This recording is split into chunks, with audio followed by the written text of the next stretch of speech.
Eu continuo achando excelente a ideia de uma série que aproveite as figuras do riquíssimo folclore brasileiro. E por isso eu curti muitas coisas na primeira temporada de Cidade Invisível e também nesta segunda temporada, que está na íntegra já na Netflix. Eu acho que essa segunda temporada corrige um problema que a gente tinha na primeira. O fato de toda a ação ali está concentrada no Rio de Janeiro. O Rio é berço de muitas coisas, mas não da totalidade do folclore do país. A gente tem outras fontes que alimentam muito mais esse caldo. E nessa segunda temporada tomou-se a decisão muito acertada, na minha opinião, de mudar a ação para a Amazônia, especificamente para Belém do Pará e a selva amazônica paraense. Só para avisar, pessoal, como a maioria de vocês provavelmente já viu essa segunda temporada de Cidade Invisível, este vídeo tem spoilers da primeira e da segunda temporadas. A primeira temporada terminou com o Eric, o policial ambiental interpretado pelo Marco Pigossi, aliás, numa interpretação que eu gosto muito, acho muito discreta, muito nuançada. Terminou com ele se sacrificando para neutralizar a ação de uma entidade chamada Corpo Seco. Numa tentativa de talvez salvá-lo, a Cuca da Alessandra Negrini deu o corpo do Eric para as águas para que elas o curassem, mas ela nunca soube para onde as águas levaram o Eric. Corta, passaram-se 2 anos, a Luna, interpretada pela Manu Diegues, a filha do Eric, está na pré-adolescência e quem ficou cuidando dela durante todo esse tempo de ausência do pai foi justamente a Cuca. Essa é uma boa notícia, porque a Alessandra Negrini, no meu entender, não tinha sido devidamente aproveitada na primeira temporada. Ela é uma atriz muito cativante, uma atriz que engaja muito o espectador e o papel dela não estava escrito à altura do que ela pode oferecer. Agora ela tem mais tempo de cena e ela tem um papel mais decisivo em todo o desenrolar da trama. Procura que procura, a Cuca e a Luna foram parar em Belém do Pará, num barco, e essa é deixa para a entrada em cena de outros personagens do folclore. O primeiro deles é a Matinta Perê, interpretada pela Letícia Spiller, uma figura que é considerada uma bruxa, alguém que tem a capacidade de se transformar em pássaro e que gosta de azucrinar as pessoas com o canto dela.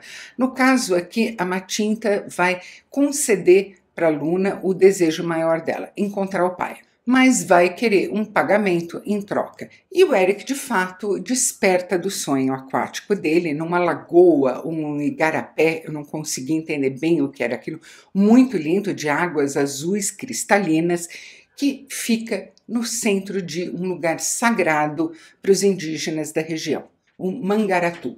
E esse Mangaratu é objeto de cobiça de um monte de gente. É cobiçado primeiro pelos Castro, o irmão e a irmã adotiva dele, a Débora, que é indígena na origem e é uma boiuna. A boiuna é uma figura do folclore amazônico, é também chamada de cobra grande ou mulher cobra, é uma mulher que tem a capacidade de se transformar em cobra e é uma protetora das águas.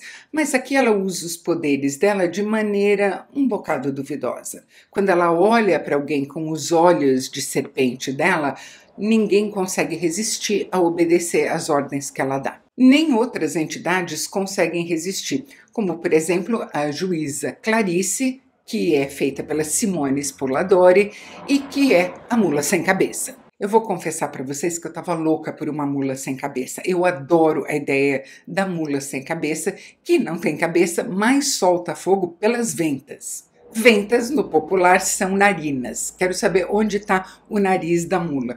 E da mesma forma que a série teve um sucesso imenso com aquele curupira épico do Fábio Lago, a representação da mula sem cabeça aqui é genial. Achei linda mesmo. Entram na dança também o velho Lazo, o Bento, que fez 13 anos e virou lobisomem e é interpretado por uma graça de menino, o Tomás de França, E até uma promotora indígena, interpretada pela Kay Sara, que não tem poderes especiais, mas é filha da pajé Jaciara, que é a Ermelinda Iapário, outra atriz que eu adorei. Esse, para mim, aliás, é um dos grandes acertos da segunda temporada, usar atores indígenas de fato. As coisas sendo como, infelizmente, são, os atores indígenas no Brasil não têm um grande campo de trabalho. E aqui a gente tem não só a Ermelinda e a Kay, mas tem também a Zahir Guajajara fazendo a Débora. Uma figura muito impressionante, uma atriz muito interessante. Uma coisa que eu definitivamente não gostei é a caracterização da Matinta Perê. Não ponho a culpa na Letícia Spiller, ponho a culpa na supervisão, na direção e na concepção. A representação dela ficou parecendo uma coisa de Halloween e eu não entendi aquilo de ficar se mexendo para os lados o tempo todo também. Outro problema que eu acho que Cidade Invisível não conseguiu corrigir nesta segunda temporada é o fato dela misturar aleatoriamente personagens que vêm de fontes muito diferentes do folclore. O folclore da gente é tão rico justamente porque ele é alimentado por um monte de culturas diferentes. A cultura africana, a cultura indígena, a cultura ibérica. Eu não estou querendo aula de antropologia nem de etnografia em Cidade Invisível, não. Mas eu acho que enriqueceria a série se tivesse uma lógica explicando a interação de todas essas entidades. E eu gostaria muito também que a gente tivesse mais informações sobre elas. As informações que a série dá sobre cada personagem são muito superficiais. Eu acho que se eles aproveitassem melhor a história que cada uma dessas entidades carrega no conhecimento popular, seria muito mais interessante, deixaria a série com muito mais textura, muito mais profundidade do que ela tem. Eu também acho que Cidade Invisível, nessa temporada, escorrega muitas vezes para novelinha. É tudo muito esquemático e talvez o que contribua para isso é uma coisa que foi motivo de muita queixa entre os espectadores de Cidade Invisível. O fato dessa temporada, que chega 2 anos depois da primeira, ter só 5 episódios. Fica tudo muito corrido e feito de passagem mesmo. E eu imagino que para os roteiristas da série seja difícil tomar a decisão de se aprofundar em temas ou personagens, em deixar esse caldo todo mais grosso, se não vai ser possível resolver todas as situações que eles gostariam de propor. Mas, de novo, Cidade Invisível é uma iniciativa que fazia falta. E por isso eu torço muito para ela ter uma terceira temporada e para que ela invista mais na estrutura dramatúrgica dela mesmo, nessa eventual nova temporada. Se você gostou desse vídeo, não se esqueça de curtir, inscreva-se no canal e clique no sininho. E a gente se vê no próximo vídeo.